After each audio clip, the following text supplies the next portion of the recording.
और जाकर के उलाहना देते हुए कहने लगी, वत्सान मुंचन क्वचिद समय क्रोश संजातः सह स्तेयं स्वादुक्तधिपयः कल्पितैस्तेययोगैः मर्कान् भोक्ष्यन् विभजति सचेन्नन्ति भाण्डं भिनन्ति द्रव्यालाभे सगृह कुपितो यात्युपक्रोश्यतो कान्।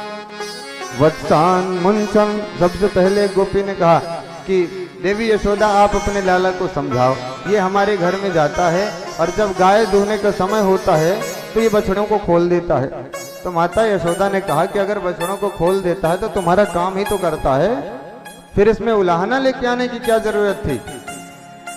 तो गोपी ने कहा नहीं नहीं, वत्सान मुंचन क्वचित समय, असमय में खोल देता है, गोदोहन से पहले खोल देता है। अब बछड़े सबरा दूध पी जाते हैं तो कुछ मिलता नहीं है।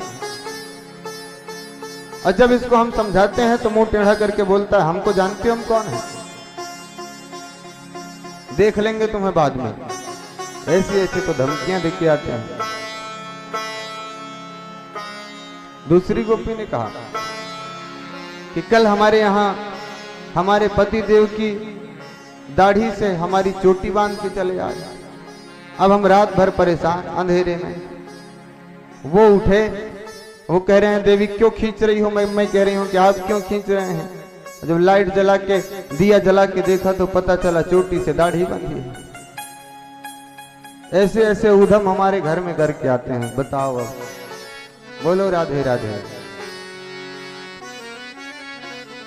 जाते हैं माखन चुराते हैं, खुद भी खाते हैं, खुद खाएं तो कोई दोष नहीं है, कोई बात नहीं है, लेकिन मरकान भोक्षण, बंदरों को खिलाते हैं।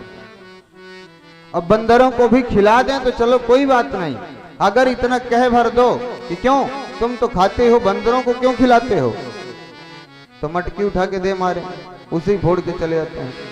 विभजति सचेन्नन्ति भाण्डम भिनन्ति, भांड फोड़ देते हैं, उसको पटक के तोड़ाते हैं। ले लो रख लो अपना, हम न खाएंगे न खिलाएंगे, जाओ। जा रहे हैं। यशोदा जी ने कहा कि अगर ये माखन के लिए इतनी जिद करता है तो थोड़ा सा माखन तुम लोग दे दिया करो, छोटा सा बालक है, कितना खा लेगा, ज्यादा से ज्यादा 25 ग्राम 50 ग्राम। अरे मेरे यहाँ माखन की कोई कमी नहीं है, 9 लाख गाय है, तुम मेरे यहाँ से ले जाओ मटके के मटके। गोपियों ने कहा यशोदा जी आप तो बेकार में नाराज हो रही हो, हम तो बस इतना कहना चाहते हैं कि जब हम इसको माखन देते हैं कि हमारे हाथ से लेके खा लो तो कहता है क्यों मुझे भिखारी समझ रखी हो, तुम्हें क्या लगता है मेरे यहाँ गाय नहीं है। तो जब हम पूछते हैं कि फिर चुराते क्यों हो, बोले हमको तो चोरी कोई माखन अच्छा लगे, हमको तो चोरी कोई भावे, इसलिए हम चुरा के खाते हैं। अब बताओ इसका क्या इलाज है। यशोदा जी ने कहा कि जब ये जाया करे तो ऐसा किया करो कि अपनी मटकी को ऊपर छीके में लटका दिया करो, तो ये पाएगा नहीं, छोटा सा बालक है, पाएगा ही नहीं। गोपियों ने कहा देवी हम वो भी करके देख लेंगे। ये जाते हैं,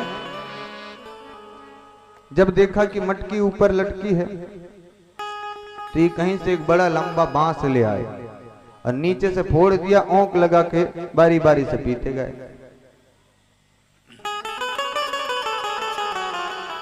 तो मैया ने कहा कि जहां पे इसको रखा करो वहां कुछ व्यवस्था कर दो, वहां वो घुसने ही न पाए, अंदर जाने ही न पाए। एक गोपी ने कहा हमने वो भी करके देख लिया, हमने वो भी करके देख लिया। एक बार तो इतना ऊंचे में लटकाए कि बांस तक नहीं पहुंचे, तो ये वहां पहुंच गए अपनी मंडली को लेकर के, एक दूसरे के ऊपर चढ़ते गए और सबसे ऊपर स्वयं बैठ के माखन खाते और दूसरों को भी खिलाते लुटाते। बोलो राधे राधे। ऐसी मंगलमय लीलाएं भगवान करते हैं।